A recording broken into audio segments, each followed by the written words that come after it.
Нов удар за Ахмети. Неговата позиција како лидер на албанскиот политички блок се повеќе ја губи силата. На повидок, здружување на капацитетите на албанските партии кои не се дел од владата. БЕС и Алтернатива се посериозно разговараат за меѓусебна соработка. Од Алтернатива велат, првичните контакти даваат надеж, оти првата соработка меѓу двете партии може да биде во рамки на собранието. Партијата на Гаши вечерва подетелно на состанок ќе разговара за соработката со нивните довчерашни сопартијци од движењето на Касами.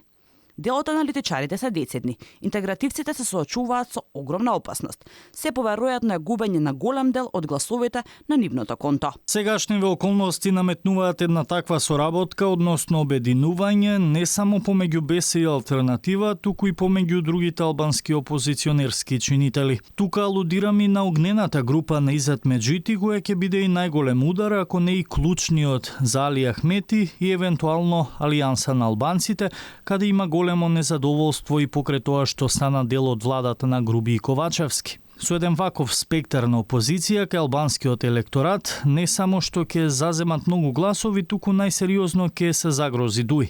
Албанците веќе долги 20 години очекуваат промени и кај албанскиот дел од власта. Дека соработката на албанската опозиција се засилува и се формира еден блок против ДОИ и нивното владење. И последната неофицијална информација дека БЕС, Алтернатива и неколку невладини организации формираат контраблок од оној на Ахмети, Фронт за ЕУ. Гласините се дека блокот ќе се вика Обединети за ЕУ.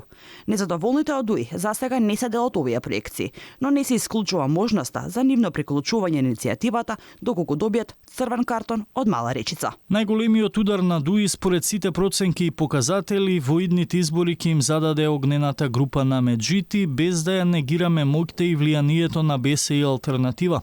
Велам огнените, оти токму тие според последните мерења кај албанската популација покажа дека уште денеска да има избори, огнените од ДОИ би зеле околу 32% од гласовите. Да не зборам утре кога ќе формираат политички субјекти или како што се најавува некое движење, процентот може да расте уште повеќе. Дека на Ахмети не му оди најлесно во последно време кај гласачите, покажува и последното случување во Кумановско Слупчане, каде на комеморативна церемонија по повод смртта на поранешните припадници на ОВК, на која присуствувал и лидерот на ДОИ Али Ахмети, како што објавија дел од албанските медиуми, татко на погинат припадник не му дозволил на Али Ахмети да стави цвеќе на гробот од неговиот син. Тој само со раката му дал знак да продолжи понатаму.